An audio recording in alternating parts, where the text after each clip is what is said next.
Un man bija mežradznieks, ļoti labs zēns, kas mācījās pie mūsu izcilā mežradznieka Klišāna. Un tad tas zēns man visādus trikus parādīja, ko uz mežragu var dabūt. Un viņa skolotājs teica, tu viņai nerādi, tu izrādi, un man pēc tam koncertā jāspēlē.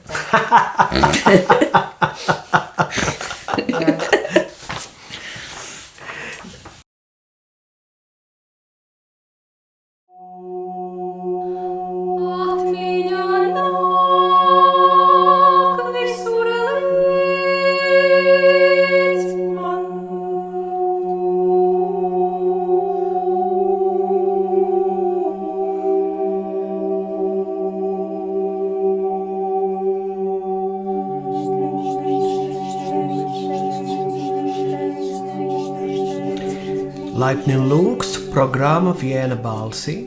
Today we are very glad to receive Maija Enfelde. Maija Enfelde has a very special place among Latvian composers due to her personal history and music style.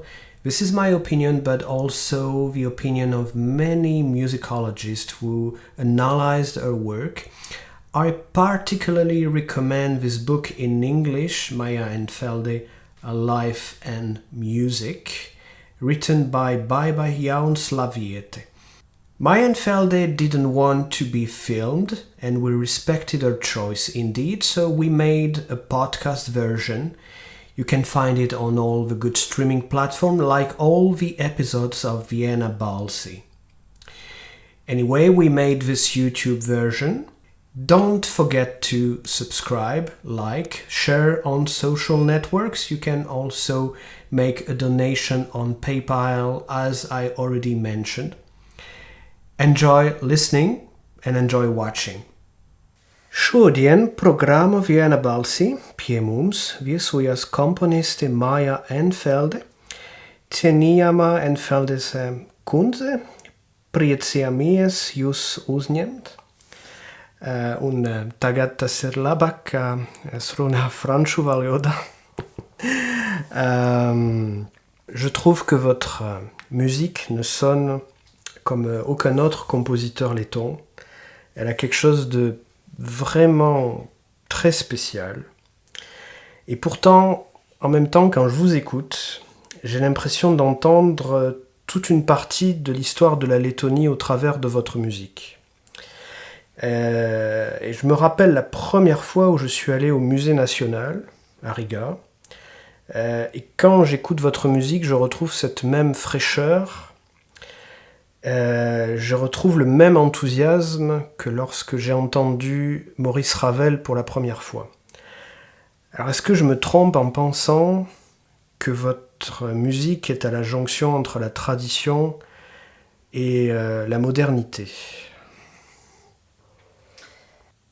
Nē, jūs nekļūdaties, bet es domāju, ka pašu modernāko, tā saka, Darmštats skolu un pēc tam, kas tur seko visu Eiropā, tas, diemžēl, man nevilina. Man tomēr, tā sakot, man gribētos, lai tomēr nepazustu muzikā emocija. Es tomēr ceru, ka kaut kādas latviešu saknes arī dzirdamas, jo es bieži vien daudzos skaņdarbos izmantoju melngaļu tieši Jāņu vakaru. Man patīk latviešu, man tā patīk tā tik ļoti Latvijas ainava un vispār mūsu valoda. Un visu man tomēr gribētos kaut ko tādu, lai tomēr sajust to latvisko. Un, piemēram, es esmu ievērojis, kad man nācās rakstīt kora dziesmas angļu valoda izmantojot, vai kas vēl man bija itāļu valoda. Un tomēr kaut kādā veidā svešvalodā komponējot, pazūd tas latviskais. Un vairs, tā sakot, vairs nav tas. Diezgan daudzas ar garīgiem tekstiem esmu rakstījis gan no Bībeles, gan mūziku.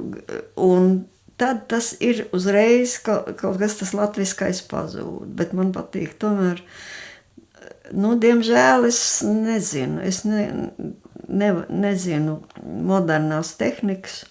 Un droši vien tas ir likumsakarīgi, jo vecākā paudze jau ļoti daudz. Mēs jau mācījāmies, tad bija dzelzs priekškars, un kas notiek Rietumē Eiropā, mēs vēlāk tikai uzzinājām. Grūti pateikt. Es gribu tomēr, galvenais, lai manā muzikā nezustu emocija. Man ļoti bieži patīk paņemt kaut kādu literāru sižetu. Piemēram, vioļu sonātas vairākas man ir pamatā ar literāriem darbiem. Tā grūti pateikt par sevi. No malas labāk redzams. Quelque chose qui me marque, qui m'a beaucoup marqué dès que je vous ai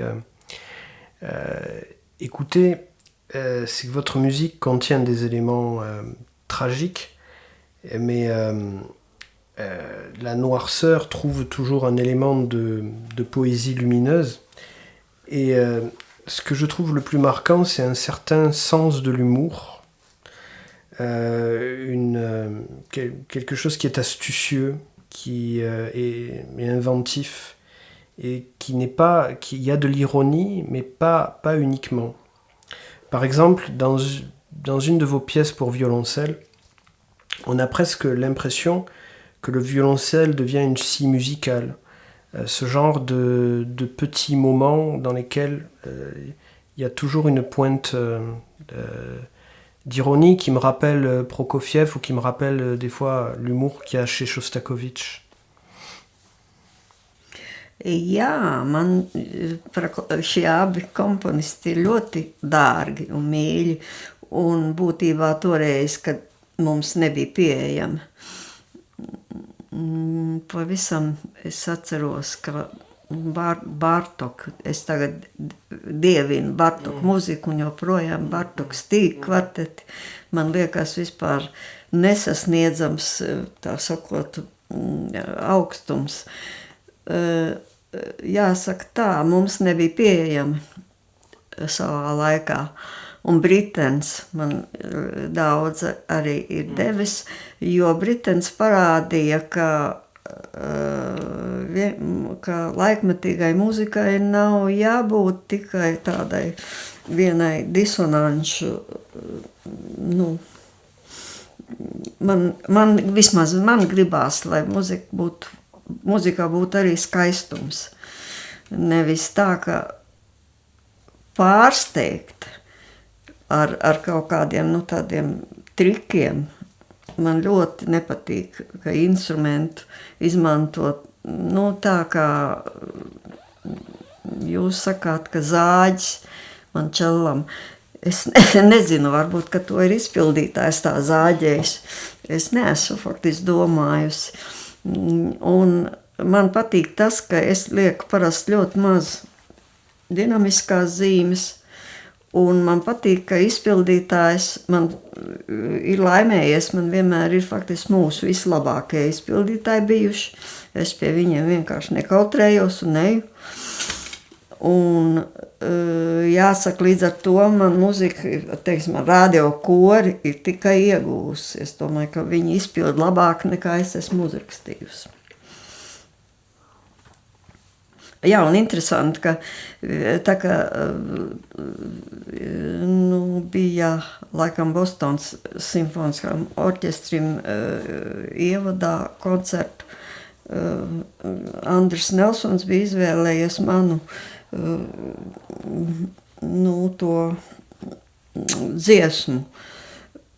Un tad viens amerikāņu mūzikas kritiķis teica, ka mana mūzika vienlaicīgi ir ancient and modern and nothing between.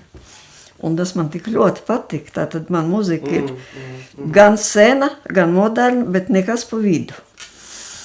Un es tomēr esmu, kāda savā laikā man ļoti, jūs noteikti zināt, man ļoti grūti gāja, man vispār,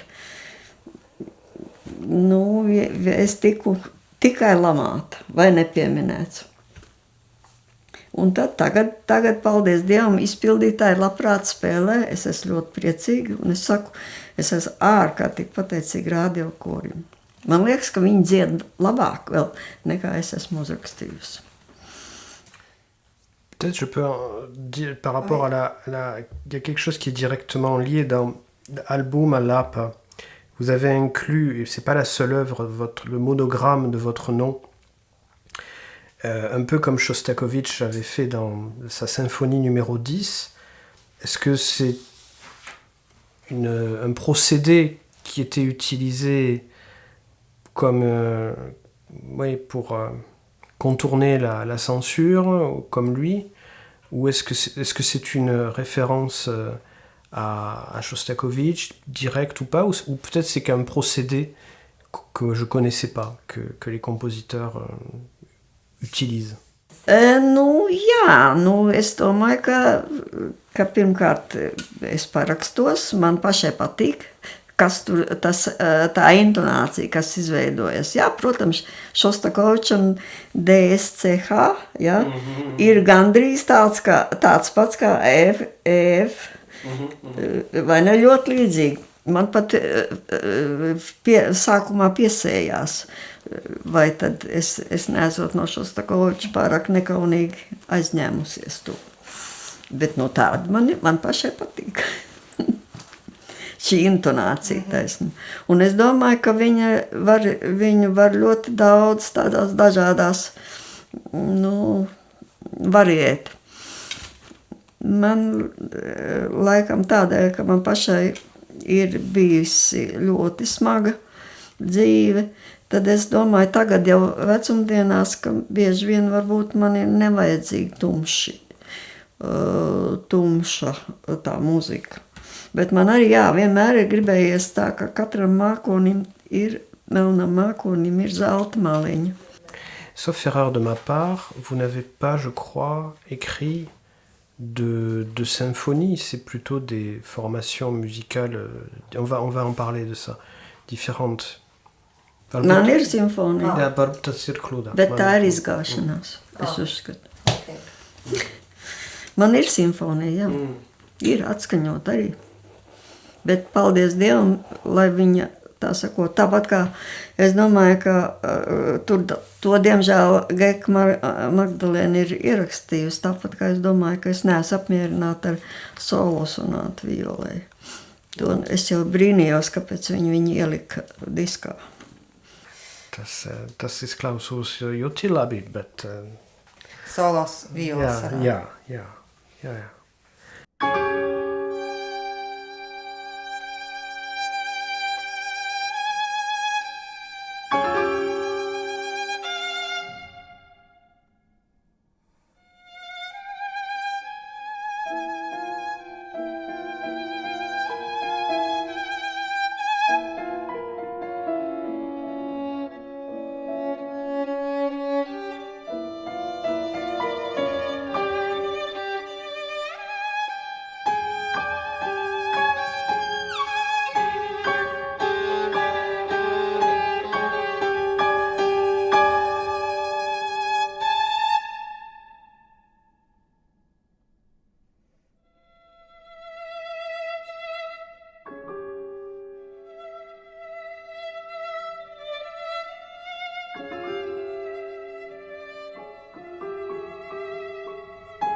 Man darbiem vispār daudz ir dažādi redakcija. Piemēram, Ave Marija ir rakstīts vispirms sieviešu korim ērģelēm, pēc tam pielikt klāt tās vīru balss, un tad bija jauktam korim un ērģelēm, un pēc tam vēl ērģelēm vienām pašām, ja? Solo, un katra redakcija, par redakcijas to pat nevarētu saukt, jo ērģeļu variants ļoti stipri atšķirās no tās pirmā kora, ko es rakstīju. Darkevits man pasūtīja speciāli, vai ne, to uz savu jubileju, un tas bija viņa, arī kad aizgāja, viņa teica, ka tas ir viņai mīļākais skaņdarbs. Bet tā, un dažādi, tur bija stīgkvartets viens, kur es arī visādos variantos uzrakstīju. Un tad vēl man ir tāds adagio ērģelēm, tur dažādos variantos es smējos, ka tikai bajānam vēl trūkst. Balalaika. Balalaika, jā. Yeah. Alors justement, c'est ma prochaine question. Moi, il y a quand même des choses qui sont des configurations d'instruments très inhabituelles. Même maintenant, pour l'époque, est-ce que ça n'a pas contribué à faire justement que sa musique n'a pas été comprise quand elle l'écrivait? Par exemple, dans Lux Eterna, il y a, avec la chorale, il y a du vibraphone. Moi, je trouve ça me paraît évident, mais j'ai l'impression qu'à l'époque, peut-être ça ne l'était pas quand elle l'a composé, ou le concerto pour 4 clarinettes qui ensuite est devenu une version pour orgue. Lux Eterna, tur bija vibrafons, un pat ar vibrafonam bija vesela, un arī vesela liela vidū daļa. Vibrafons bija bez elektrības. Tad viņš ir tāds līdzīgs, viņš ir tāds cietāks. Un Sigvards kļāva vibrafonam, un tad vēl vai ne mazajiem kampanelli tur ir.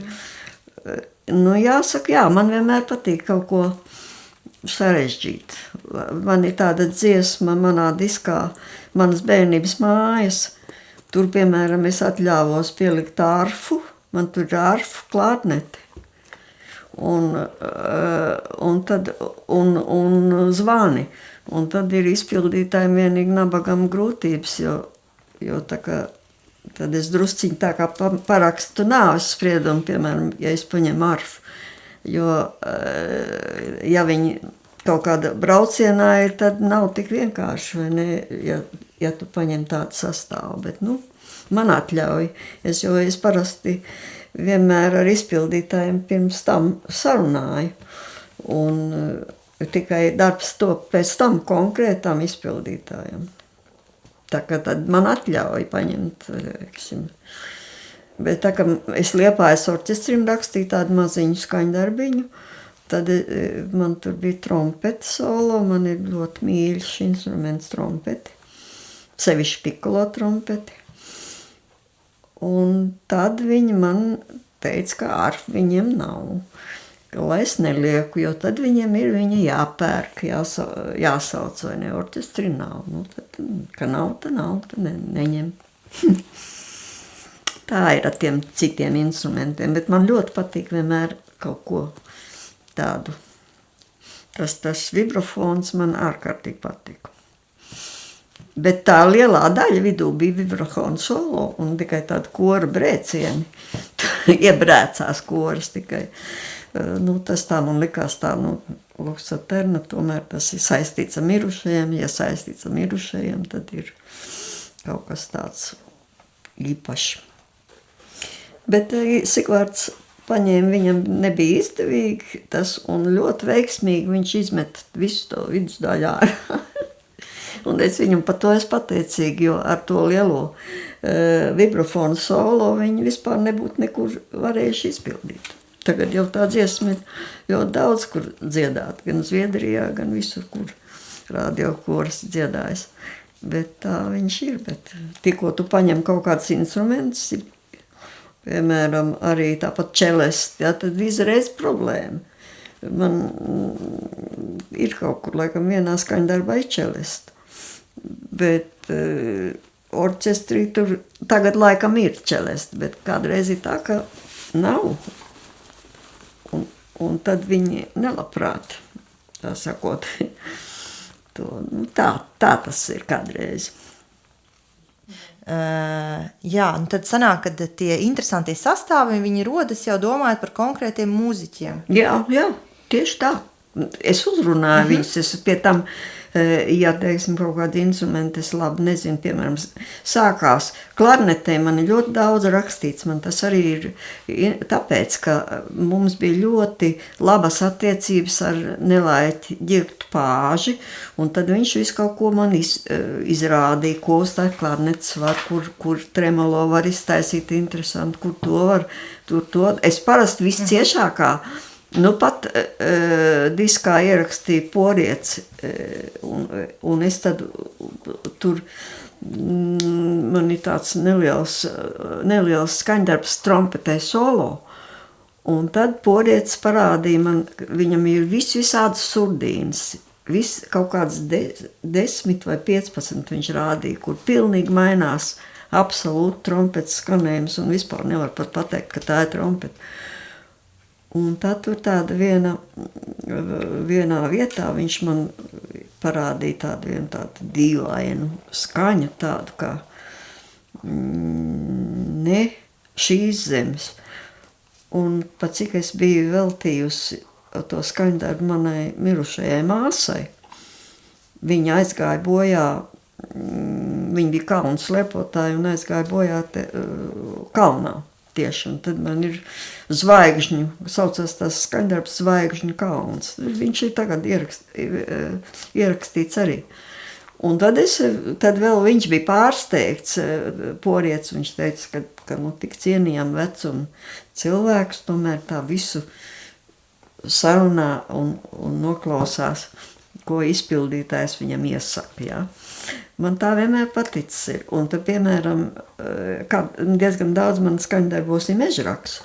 Un tad es strādāju muzikas skolā, un man bija mežradznieks, ļoti labs puisi zēns, kas mācījās pie mūsu izcilā mežradznieka Klišāna. Un tad tas zēns man visādus trikus parādīja, ko uz mežragu var dabūt. Un viņa skolotājs teica, tu viņai nerādi. Tu izrādi, un man pēc tam koncertā jāspēlē.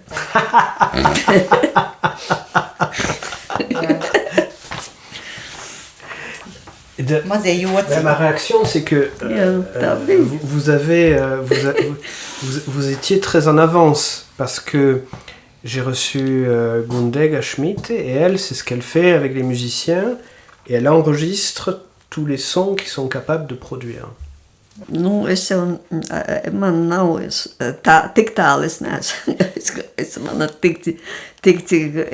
ierakstījusi, bet es vienkārši viņu spēlēju ļoti labprāt. Muziķiem patīk sadarboties ar komponistu.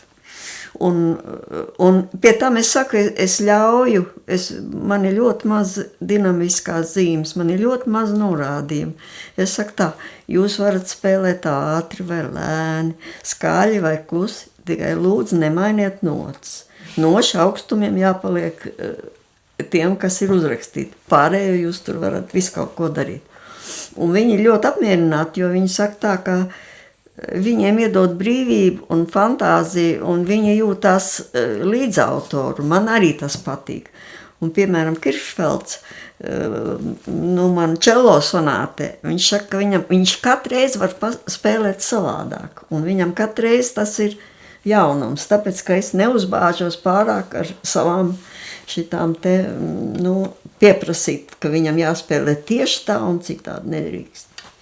Bet tikai, lai nespēlē citas notas.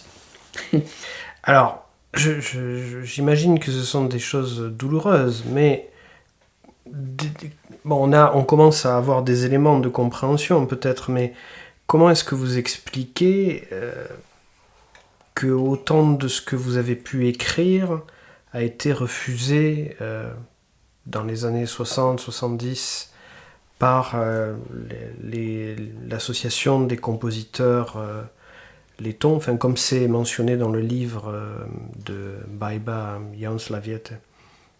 Es nezinu, godīgi sakot, es nezinu. Jo, piemēram, es biju ļoti toreiz iepriecināta, ka Geka Magdalēna paņēma tās manas sonātas. Tās ir 80. gados rakstītas. Un tad viņas nospārdīja. Tad viņas, piemēram, nekur tā sakot, izņemot komponistu savienībai, katru gadu bija tādi plēnumi, vai tur kongresi, tad viņas tur noskanēja, un tad pēc tam vispār bija muzikologi, kas vispār man arī šodien vēl necieš. Es nezinu, varbūt kāpēc. Es pieļauju, ka man varbūt drusciņ pa daudz, tā muzika ir tāda, kas prasa no klausītāja, no izpildītāja, varbūt viņi tur kaut kur tā ielaužās drusciņ tā, ne pa daudz tāda uzmācīga. Varbūt to necieš parasti. Pa daudz es cenšos būt, es nezinu, kaut kas tāds ir, kas atgrūž laikam.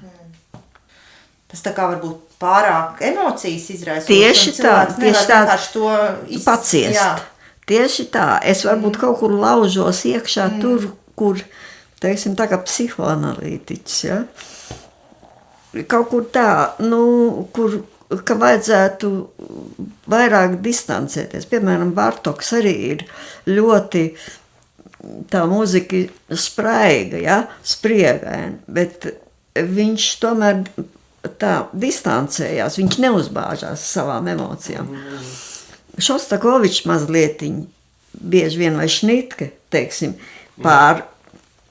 nāk virsū pa daudz, jā. Cilvēks sāk atgaiņāties. Man liekas, ka tur ir tā vaina, ka es pa daudz emocionāli. Tās ir emocijas. Es zinu, izpildītāji ar kādreiz sūdzās, ka viņiem ir grūti. Man tā muzika grūti nāk, un viņi ir grūti klausīties. Kā jums liekas?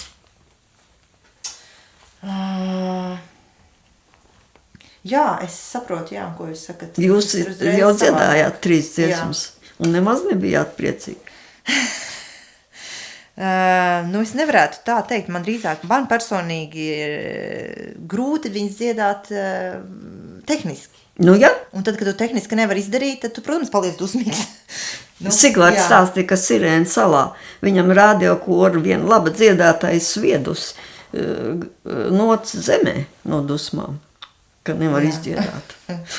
Nu jā, tad tur tikai ne tās emocijas, bet tā Sirēna sala ir ļoti, tas, ļoti tu nevar grūti. Izdarīt, tad tu jau vairs nejūties. Jā. Nu jā, un otrkārt, vai ne, pēc, kur ir tas, ka tā kaut kāda iekšējais spriegums man ir pašai ļoti liels un bieži depresija. Un tas ir arī, laikam, tā kā es neizliekos pa citu, es esmu patiesa ļoti, tad līdz ar to tas laikam ir tajos skaņdarbos un tas nomāca. Man Bulo Laris kādreiz teica, kad viņi spēlēja pusvakars bija mana muzika. Piemēram, man ir krucifiksus ērģeliem tāds, jā. Nomācoši. Un es negribētu tagad uz vecumdienām, es cenšos jau kaut kā vairāk dabūt gaišumu muzikā. Bet kaut kā, laikam, ja es gribu būt patiesa, es nevaru. Et en même temps, il y a des émotions extrêmement contradictoires entre elles-mêmes. Jā.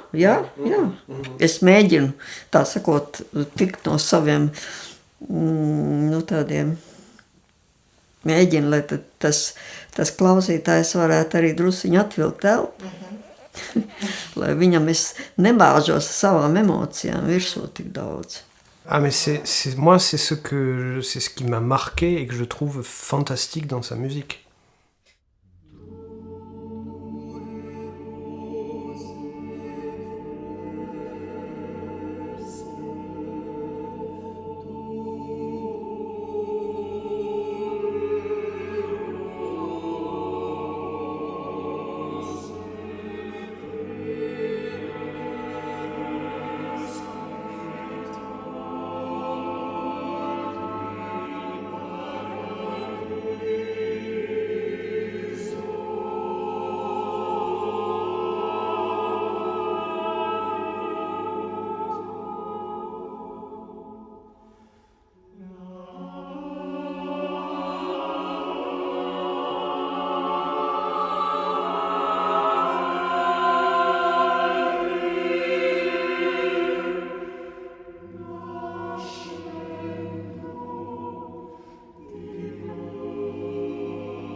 Jā, bet es saku, bet tas ir, ja es būtu, piemēram, es prastu rotaļāties tā kā plakīts, ja? Es vienmēr esmu apskaudus, bet es neprotu, es tā nevaru. Es bieži vien, es saku, man izpildītāji ārkārreiz sūdzās, ka emocionāli, tas psiholoģiski grūti, ka nomācoši ir. Un galvenais tas ir, ka tā muzika ir, tur varbūt ir tas, ka viņi tāda it kā ļoti vienkārši vecmodīga. Bet es domāju, ka tomēr tā emocija nav vecmodīga, manuprāt.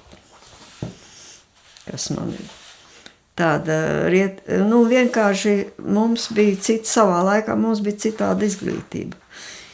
Un kā tagad ir daudz lielākas iespējas visu ko iepazīt, bet mēs jau dzīvojām un domājām, ka viss ir, tāpēc es valodas neiemācījos, pa ko man ļoti žēl. Mums mācīja, ka mēs ar krievu valodu visur iztiksim. Nekā nebija. Un kaut kā tās padomju viss tās nomācošais, ka tev bija jābaidās, ka tevi kaut kur nostučīs, es nezinu, kā tas ir citā. Un viss tas ir palicis, diemžēl, kaut kur. Mēs nevaram tā kā rietumos, cilvēks ir brīvs, mums visu laiku bija jābaidās.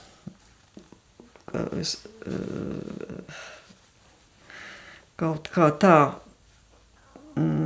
ka pa tevi kaut kur pasūdzēsies un tev būs nepatikšanas. Tā bija stipri. Il faut beaucoup de recul pour déjà pouvoir l'admettre. Ir. Un tāpēc tā mūzika arī tāda, ka tur ir tas, tā visu laiku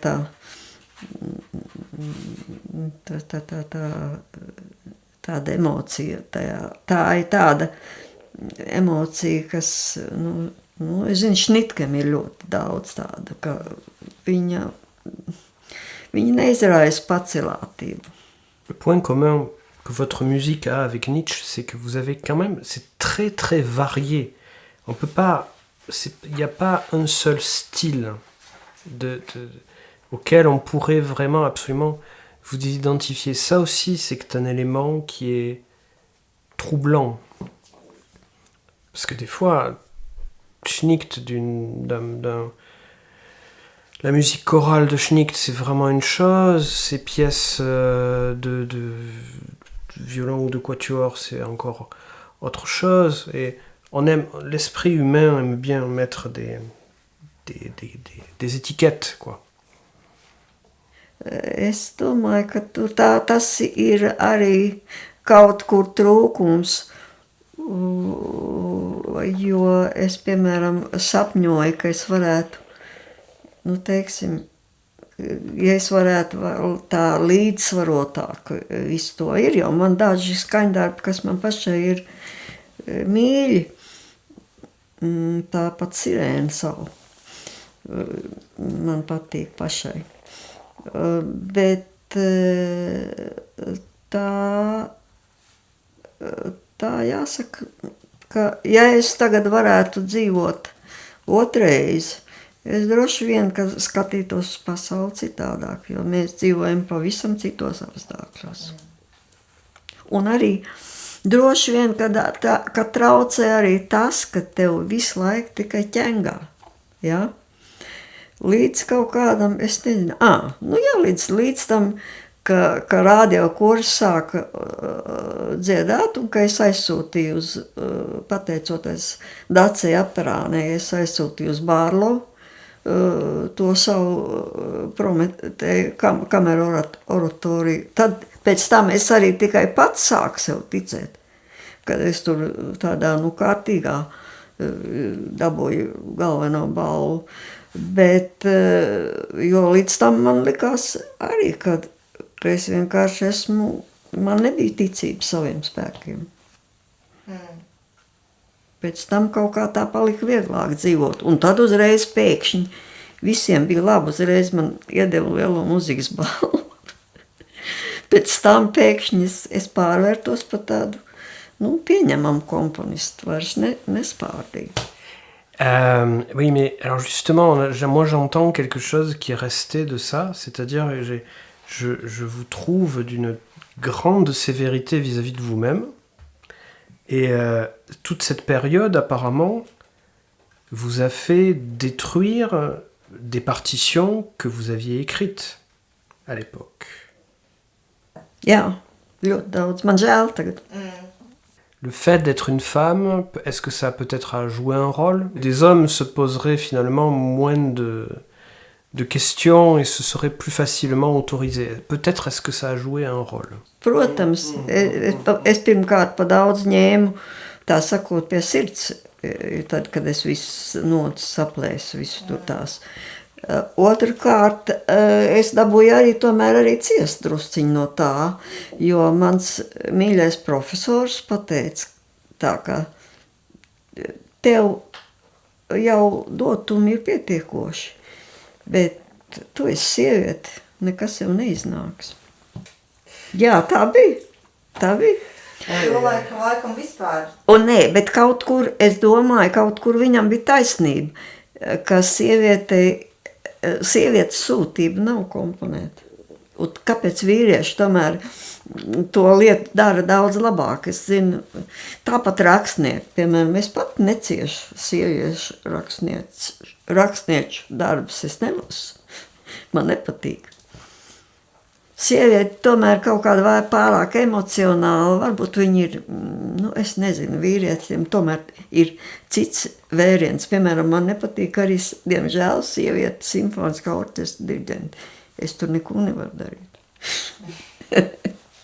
Jā, man liekas, mēs esam ļoti kritisks reizēm arī paši sievietes. Jā, pārāk tāds sīkumainis. Vīrietim, viņš neņem vispār galvā, taču ļoti bieži.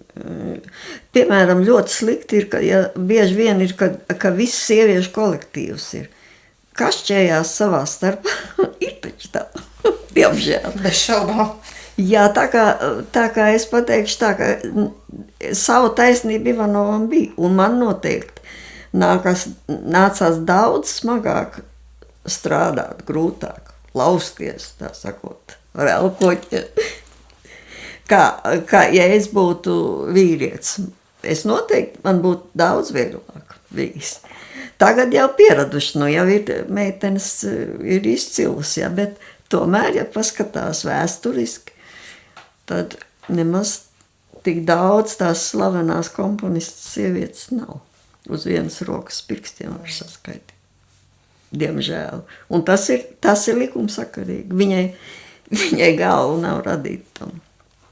Komponistam, man liekas, jābūt ļoti, ļoti, man pat grūti pateikt, vispār grūti ir komponēt. Jūs pats droši vien zināt to, ka tur ir jābūt ar vērienam lielākam. Un tiešām man nepatīk sievietes rakstnieces. Man diemžēl nepatīk ne Žorža Sanda, ne Sies nevar. Es atvainojos. Est-ce qu'il y a quand même eu des personnes qui, malgré tout, l'ont encouragé à continuer parmi les personnes, les compositeurs qui avaient le même âge qu'elle ou des gens qui ont été des professeurs? Tas pats Ivanovs teica, kāpēc komponists komponē? Tāpēc, ka viņš nevar nekomponēt. C'est la réponse parfaite, oui. C'est ça. Mais des personnes comme Pēteris Vasks, par exemple, l'ont aidé? Jā, viņš vienmēr atbalstīja man ļoti daudz. Un tāpat viņam tur tā Narbutārt vai kā tur lietuviešiem tā komponisti, viņam ļoti patīk. Bet es domāju, jā, ka mums trūkst tomēr tas vēriens. Varbūt, ka mēs varam kaut ko tā sīkāk. Es tā īsti nemaz nezinu. Ir jau komponists daudzas sievietes, bet klasiskā mūzikā nav. Neviena faktiski. Nu, kas tur poļiem bija? Bet vispār, teiksim, tomēr tas ir vīriešu darbs vispār, man liekas. Vienkārši sievietei viņa pa daudz, tieši tas, ka viņa pa daudz ņem galvā, viņai, tā sakot, viņa var izsist no sliedēm. Vienīgi man bija savā laikā tāda milzīga spītība. Ja man izsit no sliedēm, tāda šausmīga, netaisnīga, teiksim, kritika, tad es vienu brīdi, dažas dienas biju dusmīga, un tad es pa spīti visiem un sev pašai, sev pa spīti jāpierāda, ka es tomēr varu. Un tas arī nav labi, ka tev visu mūžu ir jāpierāda kaut kas. Ka tev jāpierāda, ja vīrietis uzraksta sliktu skaņdarbu, tad viņam ir nepaveicies. Vienkārši, jā. Bet sieviete, nu jā, tā ir sieviete. Tāpēc ļoti bieži tā ir. Jā, varbūt tagad skumji. Vairs ne. Jā, nu gribētu cerēt, ka tomēr nē, jo... Tagad vairs nav tā, ne? nē. Mūzikas akadēmijā ar meitenes sit pušu, bet zēns bieži vien, bet tad, kad es mācījos, tad tomēr, nu, cik tad latviešu muzikā ir tādas sievietes, nemaz tik daudz nav. Nu, šodien ir jau, jā, šodien ir labas komponists, bet savā laikā, nu, domāju, ka sievietēm vienkārši ir grūtāk. Grūtāk arī sakoncentrēties, savākties, grūtāk būt mērķtiecīgai. Tas ir īstais. Tomēr tā viņai ir ģimene, viņai pat viss ir jādomā. Viņa nevar savākties tā. Viņa nav tik mērķtiecīga, bet tā nav viņas vaina. Viņa nav radīta tam. Jā, bet tas jau nav slikts nekas. Varbūt tas nozīmē to, ka ir mazāk vai ir savādāk, bet tas jau nav sliktāk. Nē, nu nav sliktāk. Tieši tās emocijas jā, ir vairāk svarīgas nekā... Jā, bet tomēr, ja tev visu laiku ir pa sevi jākaro, nu, jā, tad tas arī nav pareizi. Tas paņem enerģiju jau pirmkārt. Kā lūdzu? Paņem ļoti daudz enerģijas. Jā. Un tā enerģija, ko varētu ieguldīt radošajā. Jā, radošajā un pārdomāt, bet tad tev nolumā. Nu jā. Es domāju, nevienam nepatīk sliktas recenzijas. Pat Prokofjevs it kā, vai ne, izturējās it kā tā ironiski, un tomēr viņš bija pret sliktām recenzijām ļoti sāpināts. Es lasīju autobiogrāfijā. Oui, ça se sent dans la forme de vos compositions, parce qu'il y a quelque chose qui est une réaction, je pense à ça, peut-être aussi, où vous vous êtes opposé à certains styles, certaines formes musicales sont trop petites pour ce que vous avez voulu faire. Varbūt, ka man tāda nav tāda, kādreiz pietrūkst. Tāda disciplīna formas ziņā. Manos darbos es to zinu. Viņi tādi brīvās formās, un par to arī es esmu dabūjis bieži vien pērienu no mūzikas kritiķiem. Bet nu tā ir. Man bieži vien ir materiāli pa daudz.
Justement, est-ce qu'elle peut nous dire, est-ce que vous pouvez nous dire un peu quelle trajectoire vous a amené dans la musique et à devenir compositrice quand vous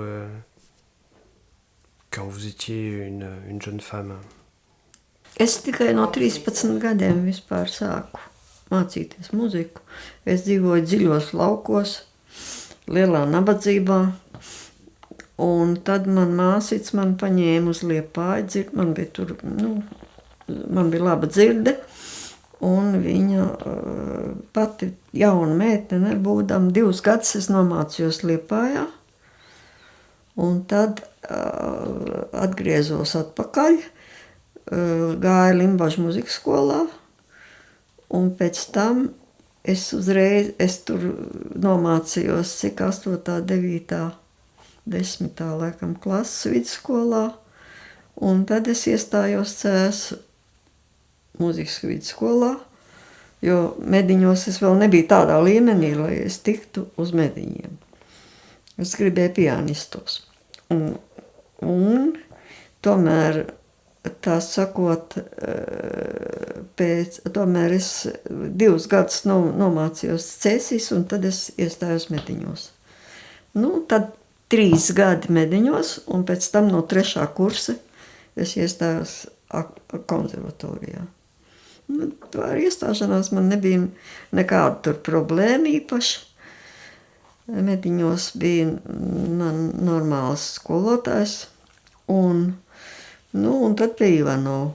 Bet Ivanovs bija pārāk, tā sakot, viņš rakstīja savus simfonijas, viņš bija pārāk dišs, lai viņam, tā sakot, kaut kāds tur meitenes daudz rūpētu. Es atceros, un tad, paldies Dievam, pēc tam man bija izdevība 10 gadus pēc kārtas braukt uz Ivanovu, un tur pasniedza, Krievijā. Tur bija pasniedzējs, konsultants vai no Maskavas vai no Ļeņingradas. Un arī viss tā apkārt bija ārkārtīgi radoša atmosfēra, un ja es kaut ko necik iemācījos, tad jāsaka man, ka tas bija tur. Jo mums kaut kā, man liekas, ka tajā laikā nebija tāda, tomēr tāda ļoti smaga province bija, es uzskatu. Vismaz akadēmijā. Vasks bija Viļņā, vai ne? Viņš mācītāja dēls, un viņu, tā sakot, mūsu konservatoriju pirmo reizi kā kontrabasistu neņēma. Un tad viņš beidza Viļņā kā kontrabasists, un tad viņš tikai iestājās otrais mums konservatorijā jau pavisam ar citu slīpējumu, ar citām zināšanām un citu varēšanu, protams. Un līdz ar to, ka viņš tīcnieks vai ne, viņš tas ir orķestra pamats. Viņam tas bija ļoti. Es domāju, droši vien jau, ka viņš, nezinu, kāds viņš būtu, ja viņš nebūtu tajā Viļņā. Un es savukārt, es saku, 10 gadus pēc kārtas. Paldies Dievam, to komponistu savienību man darīja labu. Tā manas kompozīcijas neatzina, bet vismaz katru gadu bez maksas tas bija. Un uz Maskavu braucām. Jābrauc bija, un Maskavā bija jāatskaitās pēc tam, tā kā tur gurķoties nevarēja te Ivanovā, tur bija jāstrādā. Un tad es braucu Maskavu, tur atskaitījos un centos ļoti. Un tur jau pirmie skaņdarbi jau ir tie, kas man tur bija, tur jau tos es rakstīju Ivanovā dažus. Otkālo ciklu, laikam, vienu. Tas krāsas. Bet tā, principā, un 4 selēģijas, es atceros tur Jānavā. Bet tur tiešām bija ļoti interesanti, tur tie Maskavas un Ļeņingradas, viņiem tomēr bija cits vēriens un cita koncerta dzīve un cits skats uz dzīvi no lielās pilsētas. Mēs tiešām daudz, un tur bija galvenais literatūra, tur bija ļoti laba fonoteka un ļoti laba biblioteka. Tur es pirmo reizi iepazinos ar Mārkesu, ar Bulgākovu, Un tāda, vēl var sakot, daudz man bija visādi atklājumi. Gan literāri, gan muzikāli. Tā kā tas bija un galvenais, ka nebija jāstrādā tajā mēnesī vai ne skolā. Jo, ja tu nostrādā tur visu dienu, mācīdams harmoniju pūtējiem, kur to negrib mācīties, jā, ne par ko, tad tu visu vairāk neko neuzkomponēsi.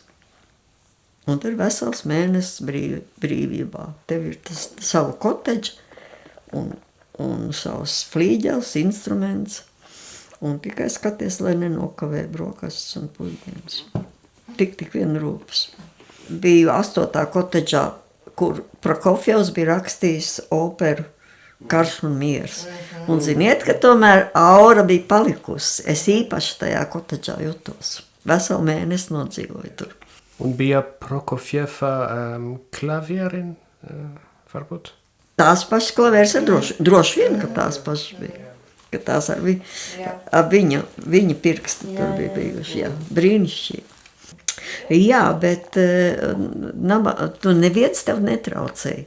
Tur tā lai telpas uzkopta, viņas nabadzītas sēdēja un gaidīja, ka es aiziešu pastaigāties vai pusdienās iešu, vai kā viņas neiedrošinājās ienākt, kamēr es strādāju.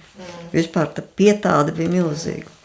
Tikai tik daudz rūpes, pārējais tev pilnīgi viss bija noņemts no taviem pleciem. Un ja tu esi pieredzis, ka tev ir 8 stundas jāpasniedz, vai ne? Es saku tādiem harmoniju pasniedz, kur to negrib darīt, kuriem nepatīk tas priekšmets.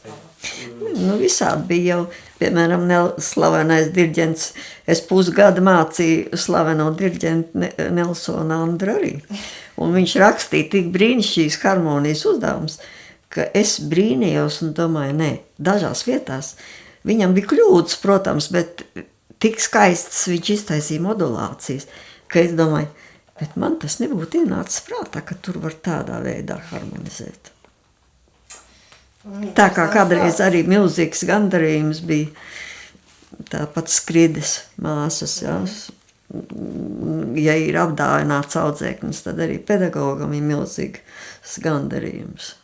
Est-ce que ça vous rend justice quand même d'avoir eu des étudiants aussi brillants qu'Andris Nelsons ou Martin Williams, et peut-être il y en a que je connais pas, Kaspars Adamsons aussi. Man jau daudzi, piemēram, veselu gadu solfedžu es mācīju arī, tūlīt pateikšu, Sīliņam, viņš mācījās pie manas mediņos. Viņš nebija tad vokālists, man liekas, viņš bija klarnetists toreiz.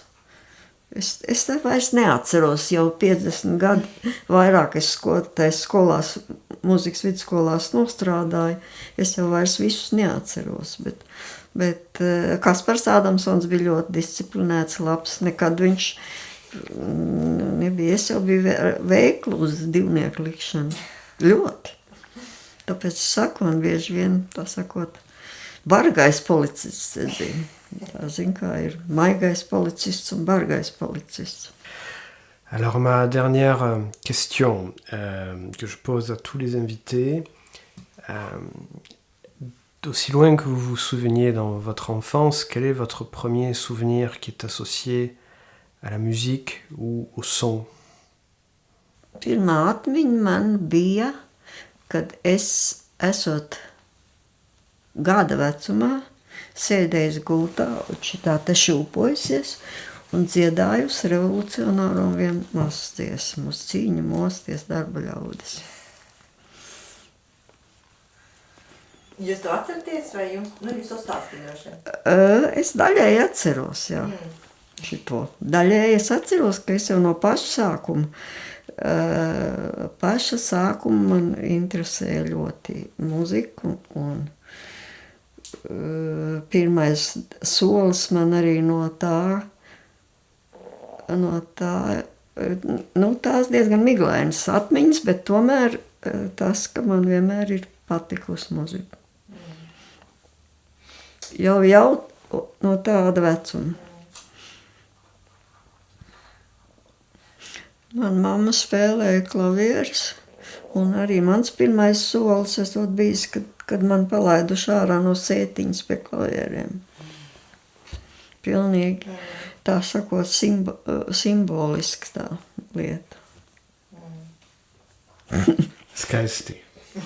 Jā, bet redz, vai ne, nodega viss māja, Valmierā viss, un mēs bijām aizbraukuši, tēvs nomira taisn kara laikā, un mēs bijām aizbraukuši uz laukiem, mums pilnīgi viss sadeg, absolūti.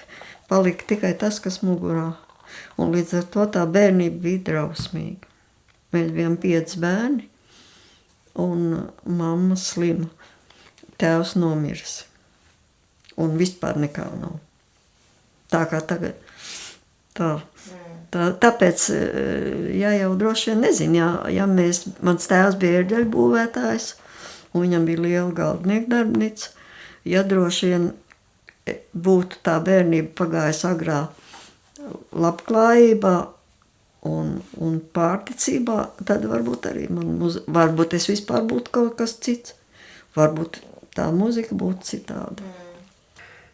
Merci beaucoup, liels paldies. Paldies jums! If you enjoy watching this program, drop a like, subscribe, share on social networks. It's the best way to help the growth of this channel. And we hope to see you here very soon.